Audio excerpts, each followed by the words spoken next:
श्री राम जय जय राम, श्री राम जय जय राम, श्री राम जय जय राम।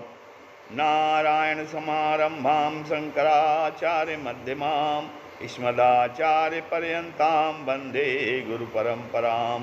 श्री गुरु चरण सरोज रज निज मन मुकुर सुधार, वर्णो रघुबर विमल जसु जो दायक फल चार। ओम श्री सीतारामचंद्राभ्याम नमः, ओम मामेश्वराभ्याम नमः, ओम श्री एकादशमुखी दक्षिणेश्वरन्ते नमः। नारद भक्त सूत्र में देवर्षि नारद भक्ति के सूत्रों का 84 सूत्र बतलाए हैं। 84 सूत्रों में आज जो है 28 सूत्र से आगे वर्णन किया जा रहा है। कल 27वें सूत्र में देवर्षि नारद जी ने बताया था कि ईश्वरस्याप्यभिमाने विषित्वाद दैन्य प्रियत्वाच।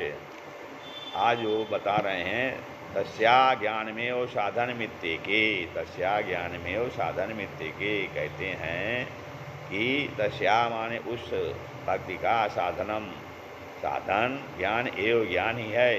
इति एके ऐसा कोई लोग कहते हैं। अब उस भक्ति का साधन क्या है, भक्ति को कैसे साधा जाए, तो भक्ति को कुछ तो पहला वो सूत्र बतला रहे हैं कि तस्या ज्ञान में वो साधन मित्य के कहते हैं कि उस भक्ति का साधन कुछ लोग जो है ज्ञान ही कहते हैं, कुछ कोई लोग कहते हैं कि उस भक्ति का साधन ज्ञान है, अर्थात ज्ञान से भक्ति होगी। कहते हैं किसी के मन में ज्ञान ही भक्ति का साधन है, परंतु ऐसा मानना ठीक नहीं है, क्योंकि वृद्ध गजेंद्र आदि को कौन ज्ञान सिखाने आया था। उन्होंने केवल भक्त के साथ भगवान को पुकारा ही था, इसी से भगवान का साक्षात दर्शन पा गए।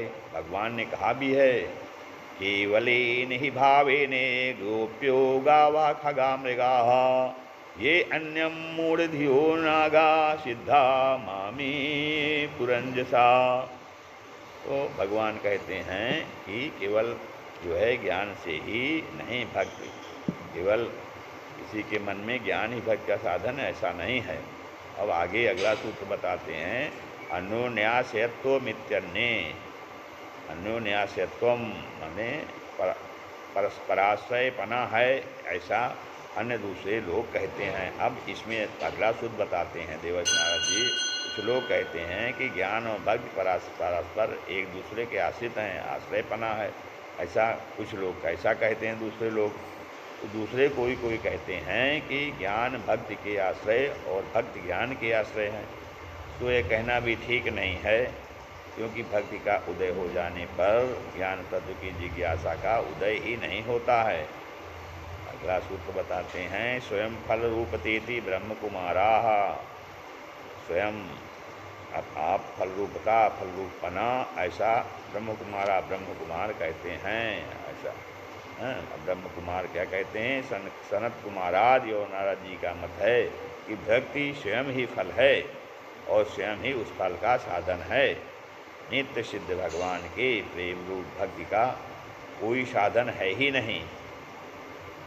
श्रवणादि से शुद्ध हुए चित्त में उसका उदय अपने आप ही हो जाता है। श्रवण आदि भक्ति के अंग ही क्रम से परिपक्व होकर भाव रूप में और भाव अपनी गाढ़ता में प्रेम रूप से प्रकाशित होता है।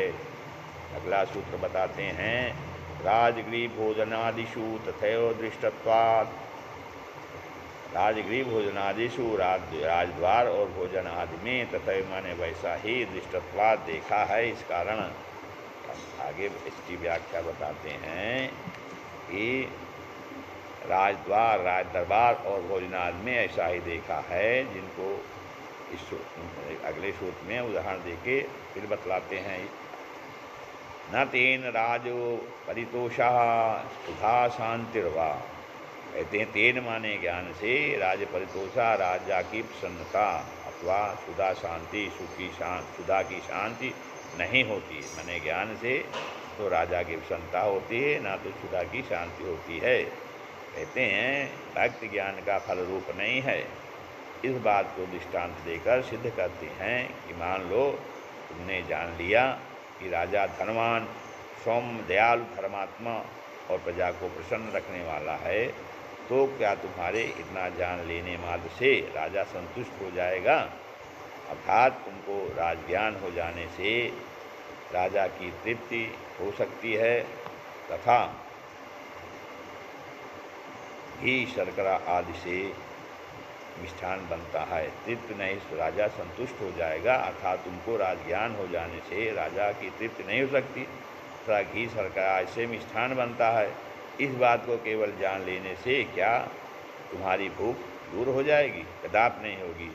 ऐसा ही केवल भगवान के स्वरूप को जान लेने मात्र से जीव का कर्तव्य सिद्ध नहीं होता।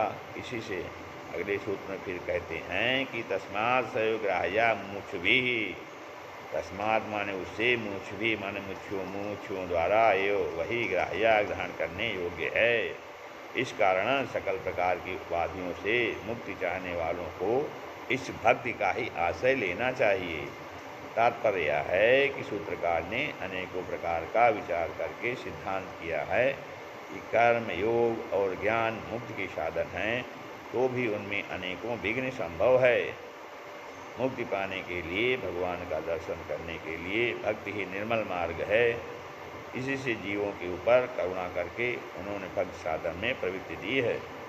मुक्ति भक्ति का मुख्य फल नहीं है, किंतु भक्ति साधना के मार्ग में बढ़ने पर मार्ग में मुक्ति स्वतः आ पहुँचती है। मुक्ति पा जाने के अनंतर भी भक्ति का मार्ग दूर तक फैला हुआ है। स्थूल, सूक्ष्म और कारण तीन प्रकार की उपाधि से मुक्ति पाने के लिए मोक्ष को पृथक साधन नहीं करना पड़ता है। भक्ति ही समस्त परमार्थ को दे देती है।